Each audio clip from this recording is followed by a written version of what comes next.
Alors, apparu depuis le 17 novembre 2019 à Wuhan, nous sommes là en Chine, et répandu dans le monde entier, le coronavirus a des conséquences sociales, économiques, mais également environnementales. L'Organisation internationale du travail estime que 25 millions de personnes dans le monde vont perdre leur emploi, tandis que l'Organisation mondiale de la santé affirme que l'insalubrité environnementale provoquerait près de 12 millions de décès par an.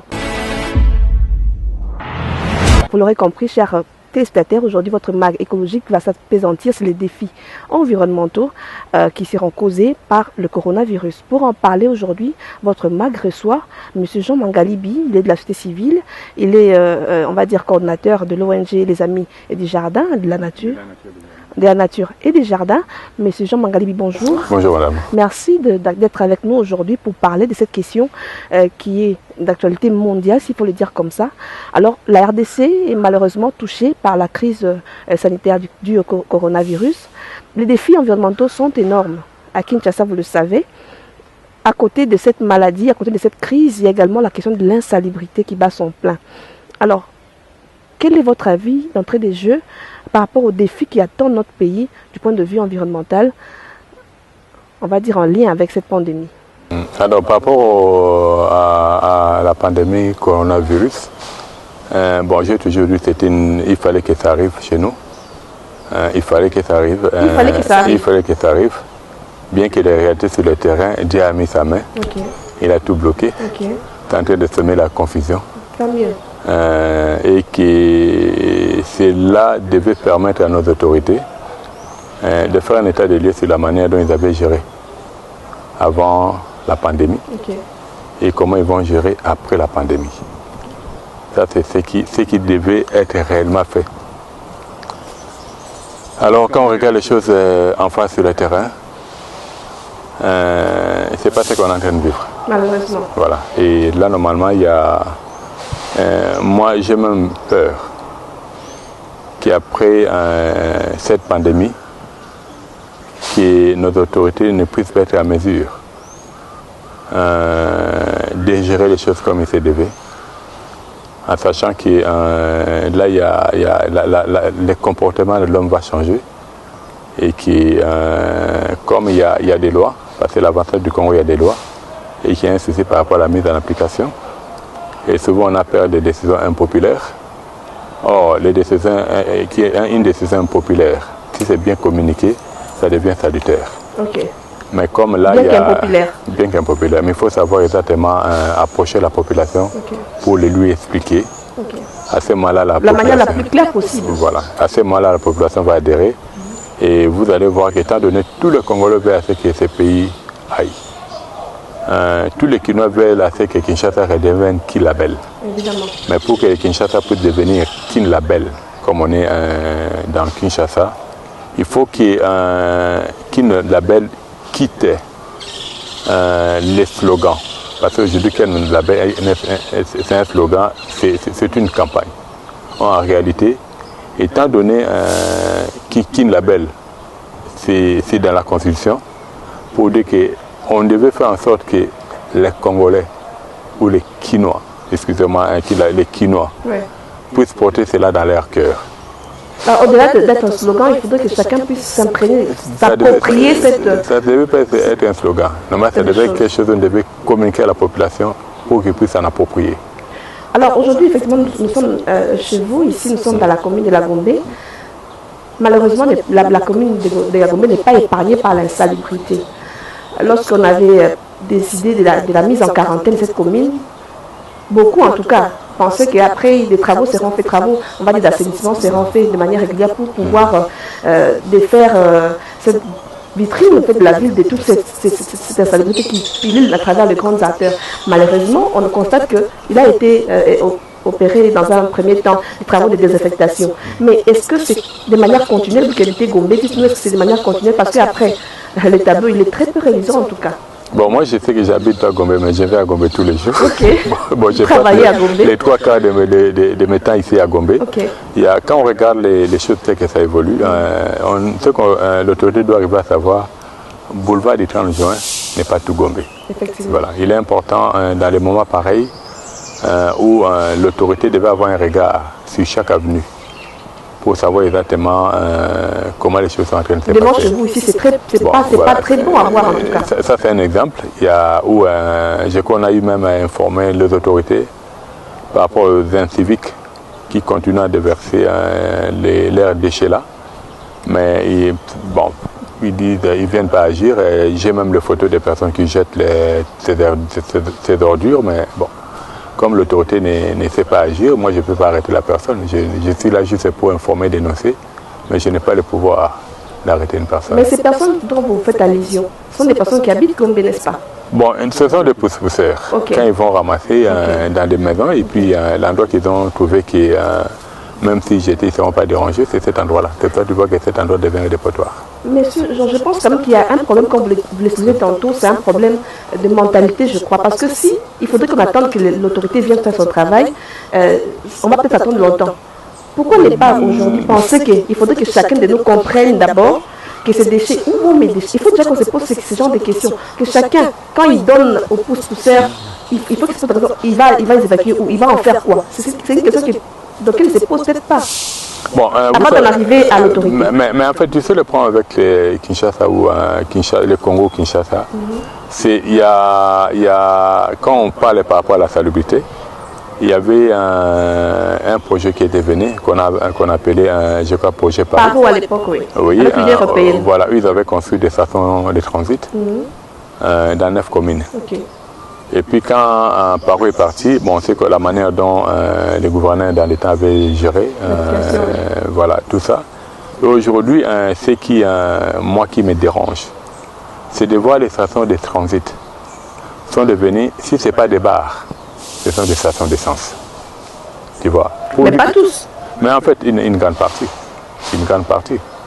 Alors, la population, il va aller jeter où? Je prends le cas aujourd'hui de Gombe. Okay. Gombe là, Gombe, il y avait, bien que c'était mal implanté, il y avait une station de transit à côté du palais de la Justice. Il y avait l'autre à Royal, il y avait l'autre vers l'école technique de la Gombe, il y avait un autre à l'Académie des Beaux-Arts. Oui. Aujourd'hui, il n'y a aucun qui dit ça. Pour dire qu'il n'y a plus rien à Gombe. Il n'y a plus de stations de transit. Il n'y a plus de stations de transit à Gombe, comme on parlait des Gombe. Et où sont ces déchets-là? Mais en fait, les cas, c'est là à côté de chez moi. Mais comme l'autorité ne veut pas voir conséquences, ne sois pas étonné un jour qu'on puisse avoir un tas très énorme parce que l'autorité ne veut pas voir. Aujourd'hui, pourquoi on a le chef de quartier? Ce n'est pas au gouverneur de quitter son bureau. Non, le chef du quartier est là pour ça. Mais tant que le gouverneur ne va pas comprendre qu'il doit sanctionner le chef du quartier, conséquence, on va vivre assez comme ça en train de vivre. Nous avons vu le long du boulevard, on a déposé. Oui, ils ont mis quelques poubelles. Quelques poubelles en plastique. Ils ont en train de détailler les poubelles arbres. En plastique. Mais c'est bon, ce sont des sachets qu'on voit facilement au cas où c'est bien géré. Justement, des poubelles en plastique qui pourront, une fois que la quarantaine aura pris fin en tout cas, comment ça va se passer avec les gens qui vont prendre d'assaut la commune de la Gombe? Comment ça va se passer? Bon, là, moi je dis l'idée n'est pas mauvaise, mais c'est la manière dont ça va être géré. Okay. Parce qu'on a vu dans les temps, il y avait des poubelles on a mis passer par là, mais après on ne ramassait plus. On a vécu ce qu'on a eu à vivre. Parce que les idées c'est bien, mais il faut qu'il y ait un suivi.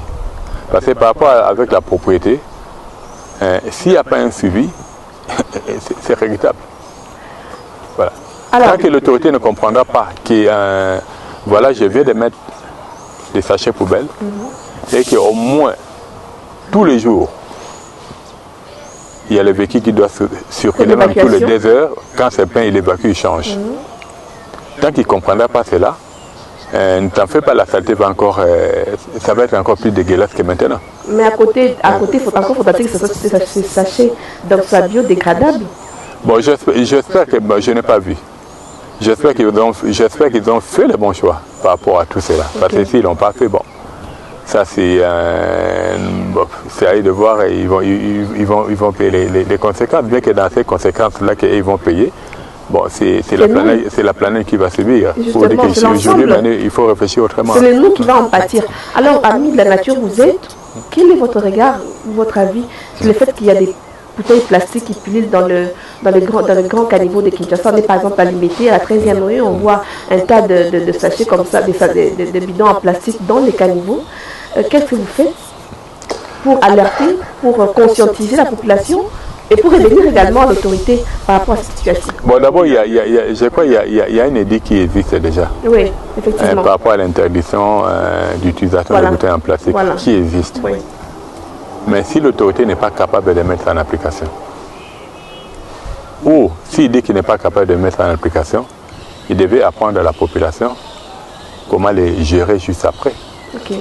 Tu vois? Parce qu'aujourd'hui, tu dois arriver à savoir dans tous les pays du monde, si l'autorité ne suit pas, rien ne marchera. Même dans ces pays-là, c'était parmi les coins les plus corrompus de la planète. Okay. Et parmi les coins les plus sales de la planète. Les plus sales? Oui. Aujourd'hui, c'est les coins les plus propres de la planète où on a assaini même la corruption. On est loin ici. On a assaini même la corruption. Mais le Congo ne sont pas étonnés, la corruption continue. Justement, pour dire que les deux vont de pair. Il faut assainir et la saleté et puis travailler par rapport à la corruption. Je crois que ça va aider dans la société civile et environnementale, n'est-ce pas? Vous avez également un rôle à jouer dans cette situation. Les gouvernements, c'est vrai que l'autorité a le devoir de sensibiliser, d'informer la population. Mais quel est votre rôle? Non, il n'a pas le devoir de sensibiliser. Parmi les devoirs, non seulement sensibiliser, informer, mais il y a les lois qui doivent mettre en application. Tandis que nous, la société civile, on est limité. Tu vois l'émission qu'on est en train de faire? On est en train d'informer à l'autorité ce qu'il doit faire. Ou on peut faire une pétition, ou on peut faire une marche. Ça s'arrête là. Aussi, voilà. Pour dire qu'aller au-delà, non. Pour dire que les lois, ça c'est l'autorité. C'est à lui s'il doit organiser des brigades.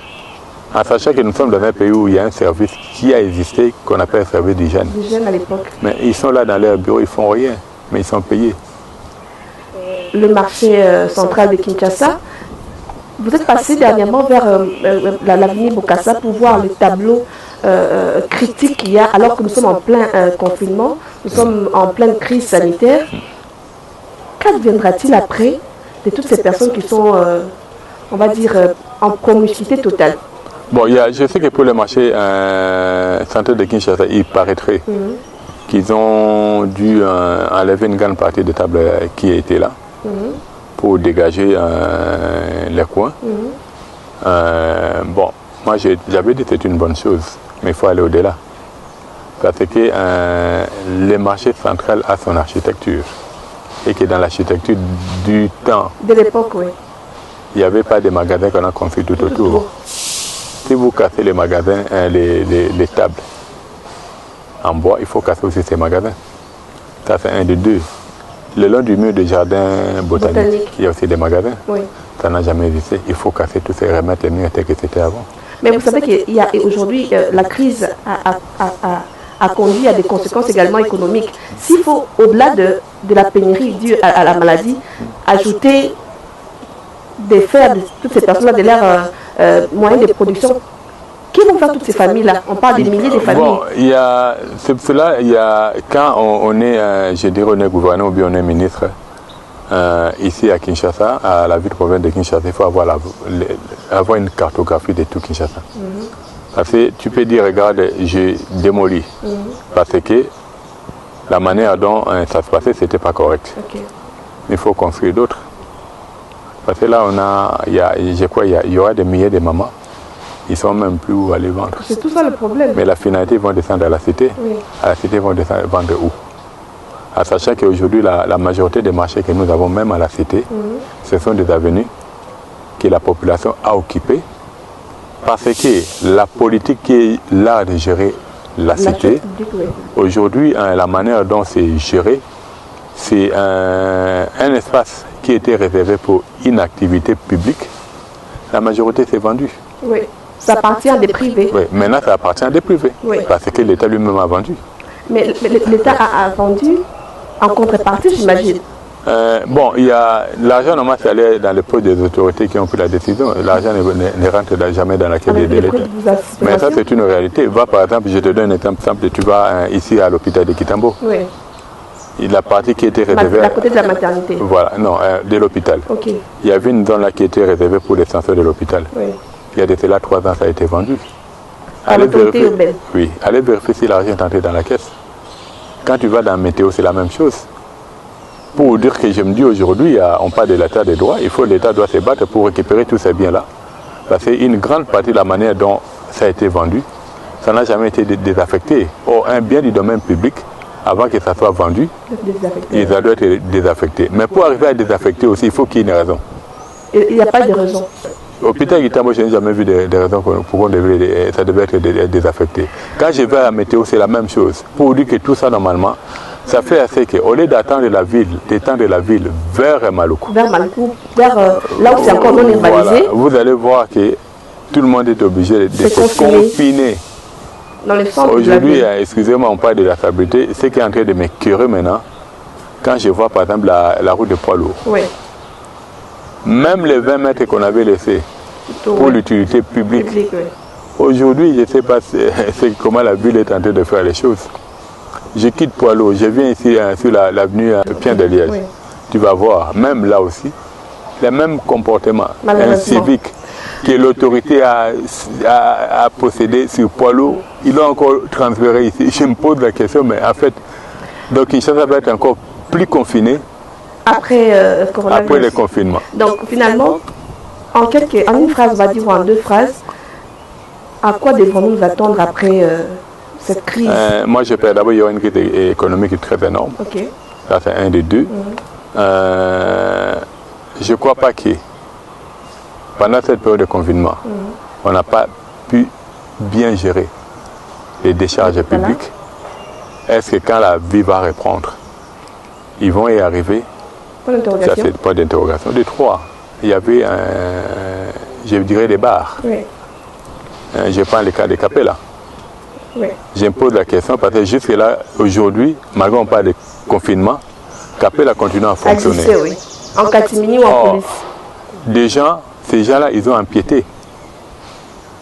Est-ce que l'autorité, il a réfléchi pour récupérer cet espace-là, pour dire que nous allons repartir avec des problèmes qu'on devait résoudre pendant cette période ici, avec les lois, mais qu'on n'a pas su mettre en application, et que la population risquera encore de subir, que ce soit du bruit, des tapages nocturnes.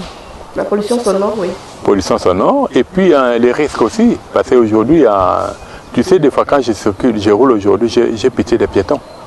Parce que les pays d'espace qui étaient réservés aux piétons, aujourd'hui c'est empiété par les commerces, et des débris de boissons et autres. Oui. Tant que l'autorité ne comprendra pas qu'il faut couper ces baies-là, parce qu'on nous appelle des BMW, tant que les baies vont continuer à exister, rien ne marchera. Alors, merci beaucoup, M. Jean Mangalibi. Vous pensez que l'autorité n'a pas su faire appliquer la loi durant cette période de confinement, ce qui aurait été fait pour éviter la catastrophe, justement, d'après le coronavirus. Nous allons d'abord prendre ces quelques éléments qui ont marqué l'actualité environnementale avec Sandrine Fondi. On se retrouve tout juste après. La RDC vient de valider son document sur les résultats dans l'exercice d'évaluation des entraves institutionnelles à l'intégration des priorités d'adaptation au changement climatique dans le processus de planification au niveau national. Le confinement a entraîné une chute spectaculaire des émissions de gaz à effet de serre dans le monde entier.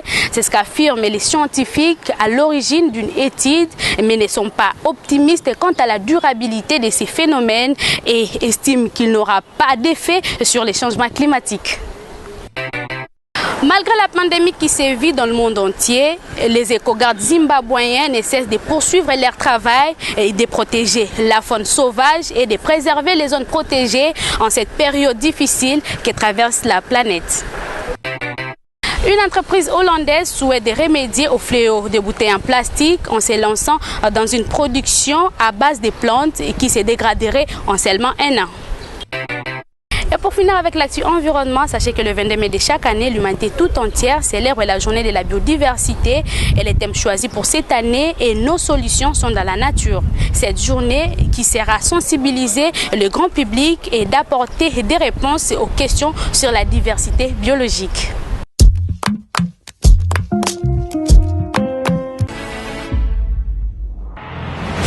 En effet, notre système de pensée détruit notre environnement.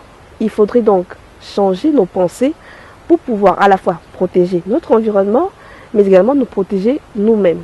C'est sur cette phrase que va se refermer ce numéro de votre magazine écologique Objectif Vert. Merci en tout cas de votre attention soutenue une fois de plus. Restez chez vous, prenez soin de vous. N'oubliez pas de respecter les mesures barrières face à la pandémie du coronavirus. D'ici là, portez-vous bien, protégez-vous, mais également votre environnement. Au revoir et à très bientôt.